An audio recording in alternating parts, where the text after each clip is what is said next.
Yeah, Mike, I just want to ask, what comes to mind from Gunnar's performance the last time y'all played Ole Miss? What do you think about from his game that day? And that felt like one of those games where, despite the situation, he never was panicked or never felt flustered. How rare is that trait in a quarterback that he always seems to come up big in those big moments? I don't know. I can't recall had so many games, what game that was of the season, but I know he's had a few games up to that point. And, I think each game he gained confidence. And, we had a mantra that game that we were going to go out there and play free. And I thought he went out there and played free. That was, one of the first games that he started to make some plays, extending with his legs, whether it was running for first downs or he had a couple of key scrambles where he was able to find conversions. And then, that happened early in the game. And when you get that confidence, I think it allows you to continue to play free. But that was the mantra of that game, go out and play free.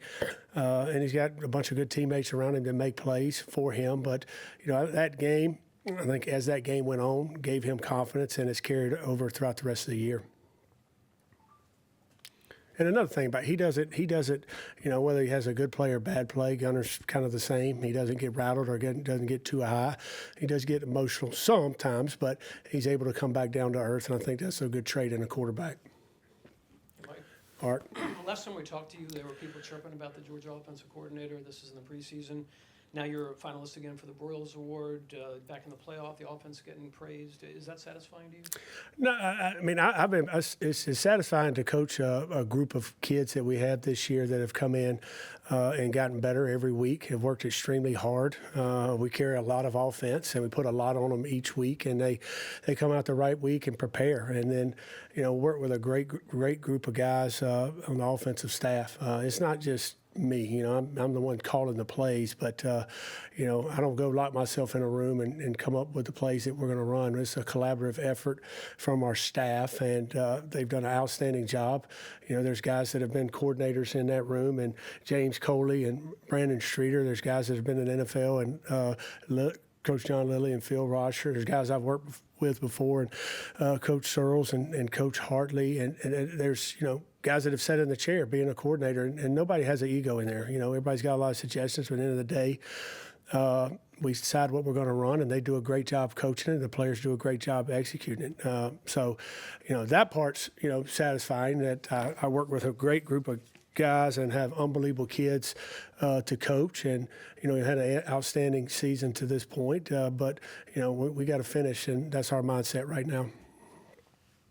Mike, I'll follow up on Jordan's question about Gunnar a little bit. What were your expectations for him coming into the season? And you mentioned a little bit about how he's kind of progressed, through the year. But has he accomplished everything from just being the quarterback of the Georgia Bulldogs that you wanted to see him, or is there something else he still needs to do? Well, I want him to be Gunnar Stockton. And I think in that sense, that was the main message. Gunnar, I want you to be Gunnar. And you've heard me say this about numerous quarterbacks that I've coached here, whether when I was here before, I'm back now. They've got to be who they are, and you can lead through that way if you're who you are, and the guys are going to respect that. So in that manner, yes. The thing I love about Gunnar, he's constantly improved each week. And again, to Jordan's question, I think that has to do with confidence. I think that has to do guys around him are playing really well, and guys are making plays for him. But every rep that you get, obviously had a lot of bank reps being in this system, but every rep you get in game experience is going to help prepare you, whether it's good or bad. And you're going to learn from that. And he has learned from the bad plays that he's had in games and the good ones. And extremely proud of him. Can't say enough about how hard he works and how he prepares. And the thing about him, he wants to win for Georgia. He doesn't want to. He's not trying to win for Gunnar Stockton. I think a lot of the improvement you've seen throughout the year, he was so I don't want to do anything to cost Georgia that he maybe did not play as free as he needed to in some situations, and he's kind of come out of his shell a little bit, and you've able to see more true of what Gunnar Stockton is and who he is as a quarterback, and he knows he's not even close to reaching his ceiling. He can continue to improve, and I know he's got a bad taste in his mouth about our first opportunity in the playoffs last year. I know it was his first start, but he wants to go out and, like our whole football team, and play well in this game and give ourselves a chance to win the ball game. Mike, kind of piggybacking on Mark's question, you're a Broyles finalist for the third time. You've got 2 SEC championship rings as the play caller now. A lot of us have covered your whole career here, but do you need a national title to kind of, as the play caller, to complete your career here, or maybe finally shut everyone up? No, I don't listen to the noise. I'm sit here and say, hey, you don't hear noise, or you don't pay attention to it. I mean, you hear it, but you don't listen to it. You focus on what's important, and what's important is those coaches and those players, and me doing my job here at the University of Georgia for our head coach Kirby Smart. And I as a competitor, you want to win every game you play. And if there's a championship to be won, you want to win it. And, we accomplished one of our goals this year, and that's win the SEC championship. Now we got a chance in the playoffs to accomplish another goal. But, as a competitor, you want to win. And that's why we do this thing. We compete. But the other thing, why you do this and why I got into coaching is the effect that you can have on young men and helping see them grow. That's what I saw my whole life growing up,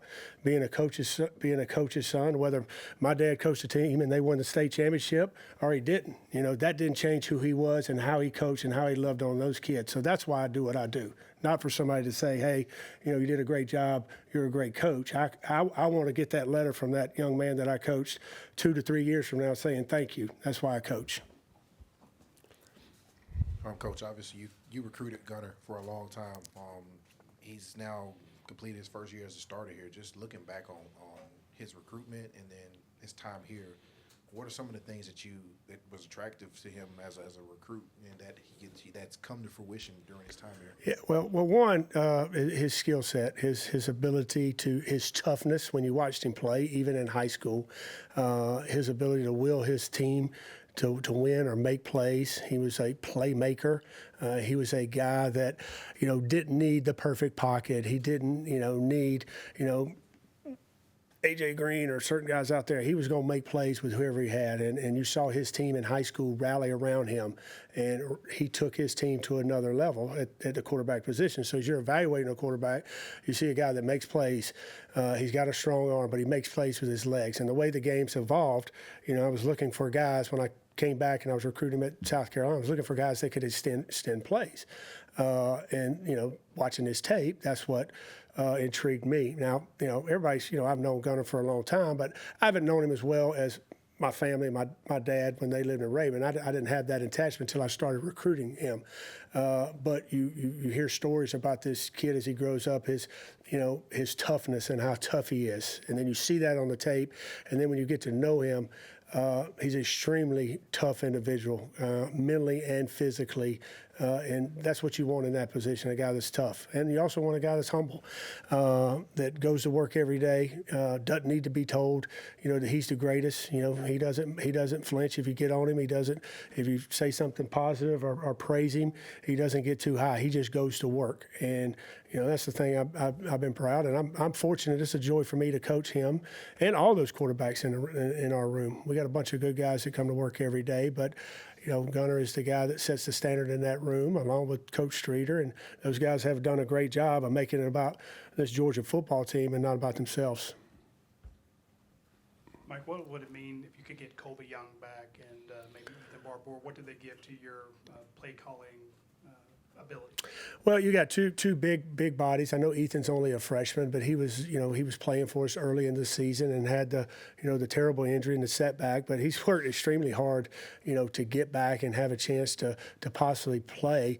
We're still day to day, but he's a guy that can play both positions, Y and F.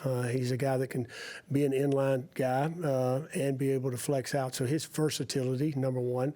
He's a very, very smart football player. Even when he was out and he was non-weight bearing, he was always around. He's always paying attention. And the same thing for Colby is another heartbreaking injury for him. He thought he was done for the year, but he's worked his way back. But he was a big body, right, that was making plays for us on the perimeter, not just 50-50 balls. He was catching the ball, explosive after the catch. He was an extremely physical blocker. I talked about him, I think, in the preseason, or maybe the spring, last time I talked to y'all about how he was leading that room. And he continued to do that when he was out. So, if we could get those two guys back and hopefully for this game, it's just two more weapons, that are at our offense's disposal and Gunnar's disposal. At this point, we'll switch over to some Zoom questions. Yeah, we'll go to Zoom. Let's start with Charles Odom from the Associated Press. A reminder to everyone asking a question, please unmute yourself to ask a question, and then mute yourself when you finish the question. Charles? Thank you. I know you guys had comebacks before the first Ole Miss game, but that was maybe the most dramatic to win the fourth quarter 17-0. Was that an important milestone type game as you look back on the regular season, and especially for your offense to be able to win a game where you had to really get into a scoring match? Anytime you can come back in a game and be able to score points and have to continue to do that, I think that gives you confidence. Obviously on the road, playing in Knoxville was big for our football team and big for our offense because we had to score in that game and was down, late in the game and having to score and get a 2-point conversion gave our guys confidence. There's always. We got confident kids. They're confident because they were really good in high school. But we like to humble you around here and let you know that it's not just about you. You got to go to work and play as a team, and I think that hardens them. It calluses in them. The way Coach runs his program, it makes you tough, not just physically but mentally, so you can handle those moments. And Coach Smart's teams do not flinch in adversity when they face adversity. We know it's going to come in every game, whether we first game of the season play in Marshall or when we had Ole Miss and we're down in the fourth quarter, however many points it was. We just we don't look at the scoreboard. We say put the ball down, and we got to go out and make the next play. But to make those plays in competitive situations when ball games are tight gives you confidence going forward. And we've done it more than the Ole Miss game, but that was one in that game that I think has carried on, and guys have continued to make plays in competitive moments. And there's no more competitive moment than in a fourth quarter, when you're down. So, proud of those kids, but they put themselves in position to make those plays by how they practice every week, how the pressure that's applied on them here in practice by our head coach allows these games to be easier. It might not seem easier, in the moment you're playing in a big arena, you're down, but what these kids face every day and what they go through, I think hardens them. I like to say calloused, for those situations. And a lot of times they've come out on top because of their training. Right up next, we'll go to Jed May. Yeah, Mike, the run game has been a point of emphasis, even dating back to the offseason. What do you remember about kind of establishing that as a point of emphasis, and how have you seen this offense embrace it throughout fall camp and throughout this season so far? Well, I think I said it after the last time I talked. That was going to be the number one emphasis for us offensively. It was the number one emphasis for us defensively. So it's been a point of emphasis since we got back after last year and started talking about moving forward what our identity was going to be.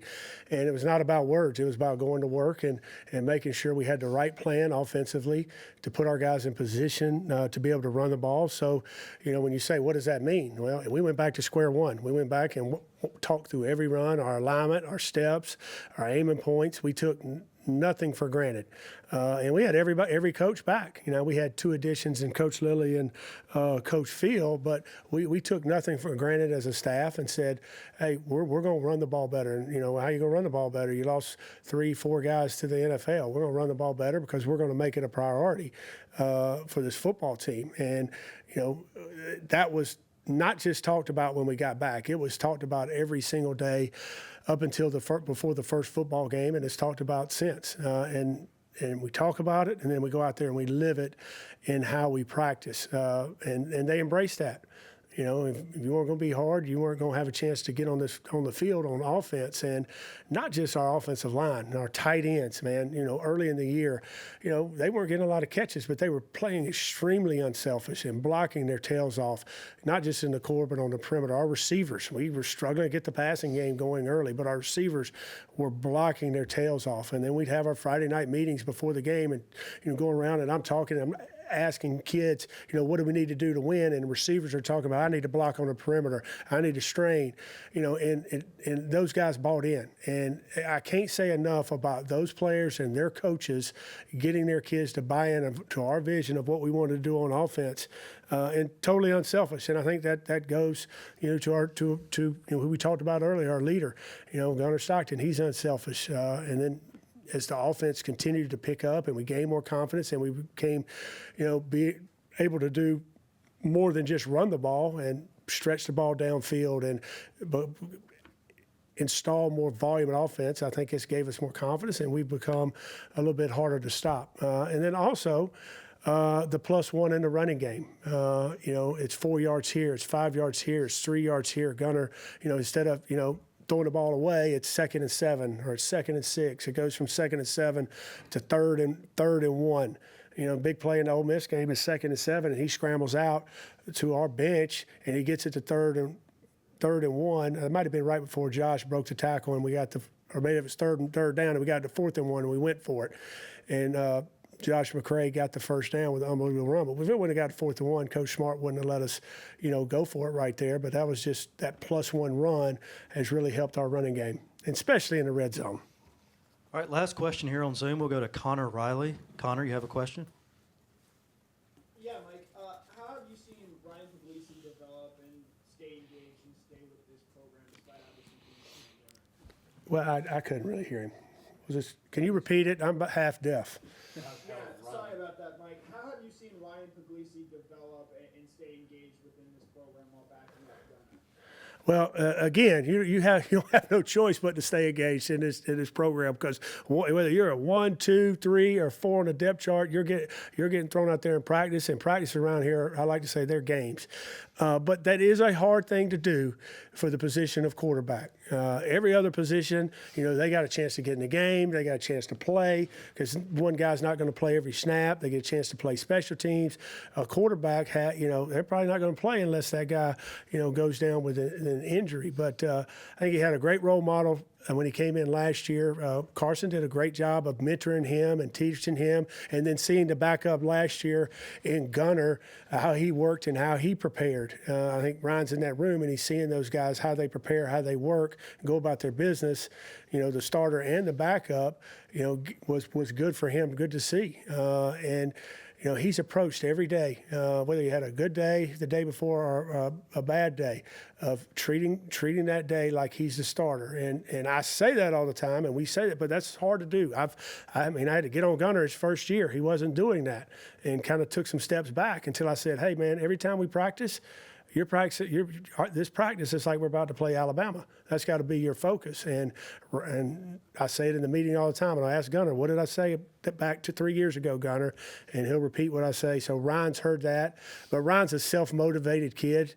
He's got a natural competitive instinct, character about him. I think that's what drove him to come to Georgia, to play at a place like Georgia. He didn't flinch in who we were recruiting at that time, who we were recruiting after him. He's never flinched. He wants to be here. He wants to develop in this system, and he has developed. And he's got a ton of reps this year.